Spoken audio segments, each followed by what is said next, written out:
Hello. So you know how the year comes to an end. Everybody talks about, oh, how was your year? Was this the best year of your life? I personally think this was one of the top years of my life because there was a lot of learning. So everything that I'm interested in, everything that I passionately talk about, I'm going to talk about in this vlog. There's not a lot of editing. There's not a lot of fun. There's just me talking about random stuff. More like we can call it Bilal's take on 2022. And these are for my loyal people who have been here through these 12 to 13 vlogs, who have been on Instagram, who have been my friends, who have been my family. So whoever you are, thank you. And yeah, enjoy the next 15 minutes of me talking whatever I want. In terms of growth, I think this year was by far one of my best years, and I started my year in the UK. Then I went to Dubai. Then I moved back to India in July. And then in India also I got to do a lot of good things. I got into pharmaceuticals. I'm almost getting into a restaurant. I started daily vlogs. I worked for a very good and cool YouTuber. Whew. And plus, politics will always be a part of me, part of my blood. This video is about my takeaways from what I have seen this year, what I think of things. People who know me know that I talk very passionately about politics, about sports, about just life in general these days. About talking about life has been like last 2 months and all of that. But my key takeaways for this year, in terms of politics, we shall begin with politics. Number one is that I think the Modi magic is coming to an end, and I'm going to predict that the BJP is going to push for new faces in 2023, for 2024, I think. And Rahul Gandhi is not a pappu anymore. Yeah, I'm sure of that right now. Whether this Bharat Jodo Yatra will convert into votes, I don't know about that. But he's coming to life. Hopefully this should be a better year for him. And finally, as an OVC fanboy, and because it's also very personal, I think this year was not the best for him in terms of electoral politics. But there's something that he strongly believes in, which I think he believes in something that Kashi Ram had once said, that first election is for you to lose, second election is for you to beat the other person, and third election is when you contest to win. So I think he's in a second phase where people may not be convinced that he needs to be voted for, but his presence will surely create an impact. So he's in the second phase where because of him someone might lose, but hopefully the year 2023 should be his year. And one of the only reasons why I want him to win is why I really look out for his victories and his little presence that he wants to make in every state. I'm a big fanboy of development. I'm a big fanboy of when the country does well, when the country builds new highways, constructs new roads, when my car can be a little faster than what it used to be because there are no potholes anymore.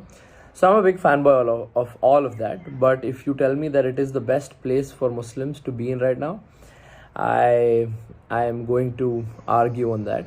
Now, the only thing is that I belong to Maharashtra, and I feel like Maharashtra is a blessed state for the Muslims. It's because every leader here, from point A to point Z, they talk about keeping the Maharashtrian culture alive. So that's why I think Maharashtra is one of the best states to be in as a Muslim. Even the BJP here behaves, you know what I mean? But it's not the best to be in Uttar Pradesh or any other state, as a matter of fact, that I think has a lot of lynchings or has a lot of unreasonable killings. Actually, killings are always unreasonable, but these are like super absurd, based on suspicion that you have cow meat. It's just terrible. That's why someone like Owaisi makes a lot of sense for the Muslims. As of now, he's one of the few people who speaks his heart out for Muslims, and that's why Muslims resonate and relate to him so much. That's about it in terms of politics in India. Global politics is because I lived in the UK for the first 6-7 months, and I did international relations online from St. Andrews. I did public policy from Jindal. I graduated, so it was a good year in terms of education as well. One of the biggest things about global politics is that as an Indian, I think Indians have progressed way better in India than they have in any other part of the world. Like, I mean, you can say that they're richer, you can say that they're living a better, fancier life than India, but it's painful to see how backward they are. Like, it's painful. Like, it's like the South Asian diaspora. The year they left India in, they still live in that same time zone or that same generation, and they think they're preserving the culture by being backward, which is not the case, because when they come to India, they see that Indians have developed a lot. So that's what I have to say about the South Asian diaspora. Then another thing is that this year we saw the Russia-Ukraine war, the ongoing Russia-Ukraine war.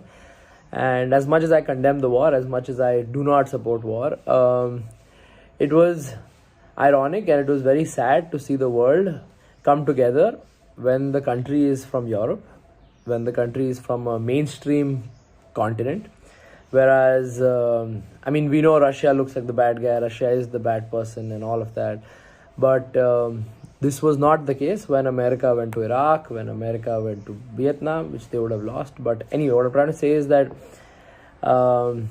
just that little hypocrisy when you look at yourself as a global Muslim. Yeah, so war is bad, but it should be looked at in an equal manner. Same thing goes with Palestine. Like, you know, I believe and I strongly support that the fact that they deserve their own identity, they deserve their own nation, they deserve their own independent status. I met some brilliant Palestinians during my stay in the UK. They were super intelligent, super humble, super nice. And the saddest part about their life was that they lacked a basic passport. They would have to fly on basic documents that were given to them, you know, and we can't tell the world that we have developed so much or we have progressed so much, and then there is the lack of these basic necessities that every citizen in the world has, but Palestinians don't. I will move to Qatar World Cup and sports. That is also my personal favorite. When I say sports, I mean football basically. But I am one of those football dudes who watches a lot of football. I went for the Qatar World Cup. One of the biggest things that the Qatar World Cup did was it really made people aware about the Palestinian issue and how big it is. How the world is turning a blind eye towards Palestine. But one more thing that the Qatar World Cup did, and it was phenomenal, is break that Islamic country stereotype, you know, where people didn't expect preserving Islamic culture. It did a brilliant job. As I said, it was a super halal World Cup, and I don't think we're going to see a World Cup like this for a long time. How can I forget the finals? The finals, you cannot script that final. I don't think we're going to see a World Cup finale like this in our entire life. Marcel. I saw Ronaldo play his last World Cup, I think. I don't know. The man's crazy. He can probably show up at the next World Cup as well. Oh yeah, also Ronaldo signed for a Saudi club, Al Nassr, which is very painful to watch. It is not the best way to end a legacy, but it is the richest way to end the legacy. I think it's a bad decision, but he has money at the age of 38, so it's fine. Paisa. India is hosting the Cricket World Cup this year. I'm really excited for India versus Pakistan. And I also believe that because now I have a lot of friends from the other side, I personally think that India should have like Project Milap games, and India and Pakistan should just do athletics, should just do table tennis, should just do chess, should just do FIFA, should just do cricket, so that we're able to build a bridge. I feel like we as a country focus more on our little issues and our little aggression towards Pakistan, whereas this year we saw that the real The real troublemaker this year was China for the Indian borders. So I think it's time we start searching and looking up on more of that. The media is not going to highlight much of what China has been doing on Indian borders. Yeah, in terms of life, what are the my major takeaways? Be around friends who are productive. I think that's one of the biggest reasons why I've forced myself to be so productive, is because my friends have been really productive. Family always comes first, because eventually when you grow up you realize that it's just going to be your family members around you. I lost my grandmother this year, which was very tragic and very painful. The good takeaway from that was, if you knew this is going to be your last conversation with someone and they're going to die after this point, like imagine I told you that, oh, this is the last conversation you're going to have with your grandmother. So your approach to that conversation is going to be different. And luckily I had a very fulfilling conversation with her over the phone for like a good 30 minutes, and it was very unexpected. I don't usually ever talk to my grandmother for this long. 4 days before she passed away, out of the blue, she called me up. I was in the UK, and we were talking about these relatives of ours who shifted to Pakistan before partition, and then they moved to the UK and settled over there. So she was saying, if you get the time, go say hi to them. And good 30-minute conversation, but I didn't think that this conversation is going to be the last. That was the saddest part of the year. Other than that, talk to your family always. Your mother or your father, even if they're a member of parliament or even if they're like the most sorted people you think they are, they just need somebody to talk to always. So make sure you're listening more than you're talking. You should be there to listen. Listening is like the core to being a good child or friend or husband or whatever. Finally, if you're the smartest in the room, leave the room. Because unless you're not successful, I don't want you to be the smartest in the room.